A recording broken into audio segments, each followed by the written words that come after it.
Latest టెక్నాలజీతో చిన్న injection తో నన్ను పూర్తి ఆరోగ్యవంతురాలను చేశారు. Elite spine and pain management centre, Manikonda, Dilsukh Nagar.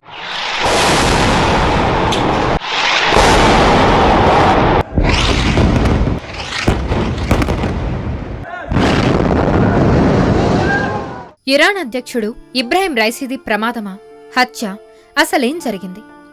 Iran Israel మధ్య తీవ్ర ఉద్రిక్తతల నేపథ్యంలో రైసీ మృతి వెనుక ఇజ్రాయెల్ హస్తముందనే అనుమానాలు వ్యక్తమవుతున్నాయి. ఇదిలా ఉంటే 4 ఏళ్లలో ఇరాన్కు చెందిన టాప్ లీడర్స్ మృతి చెందడం ఆ దేశానికి పెద్ద దెబ్బగా చెబుతున్నారు.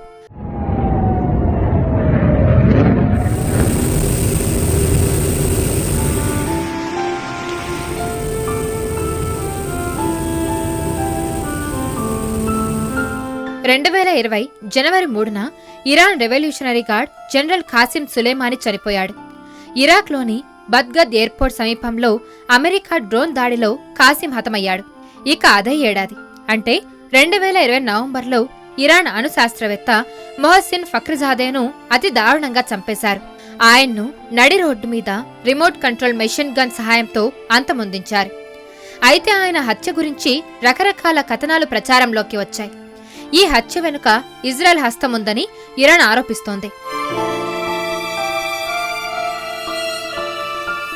ఇక 2023 డిసెంబర్లో Iran revolutionary guard general Razi Mousavi Israel missiles దాడిలో చనిపోయారు. సిరియా రాజధాని డమాస్కస్లో జరిగిన ఇజ్రాయెల్ వైమానిక దాడిలో రజీ ముసావి మరణించారు. ఈ చర్యకు ఇజ్రాయెల్ మూల్యం చెల్లించుకోవాల్సి ఉంటుందని అప్పట్లో ఇజ్రాయెల్కు వార్నింగ్ ఇచ్చారు ఇబ్రాహిం రైసీ. ఇక ఈ ఏడాది ఏప్రిల్లో సిరియా రాజధాని డమాస్కస్లోని ఇరాన్ రాయబార కార్యాలయంపై భారీ వైమానిక దాడి జరిగింది. ఈ దాడిలో ఇరాన్ కాన్సులేట్ పూర్తిగా ధ్వంసమైంది.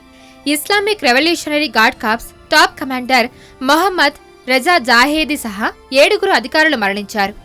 అందుకు ప్రతీకారంగా ఇజ్రాయెల్పై మిసైల్స్ దాడులతో విరుచుకుపడింది ఇరాన్.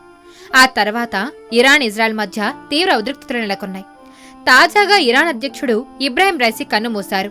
మే 19న ఇరాన్ అజర్బైజాన్ సరిహద్దుల్లో డ్యాంను ప్రారంభించి తిరిగి వస్తుండగా హెలికాప్టర్ కుప్పకూలింది. ఈ ఘటనలో రైసీ, ఇరాన్ విదేశాంగ మంత్రి సహా 8 మంది మృతి చెందారు. అయితే 4 ఏళ్లలో 5 టాప్ లీడర్స్ ను కోల్పోవడం ఇరాన్కు పెద్ద ఎదురుదెబ్బేనని అంచనా వేస్తున్నారు నిపుణులు.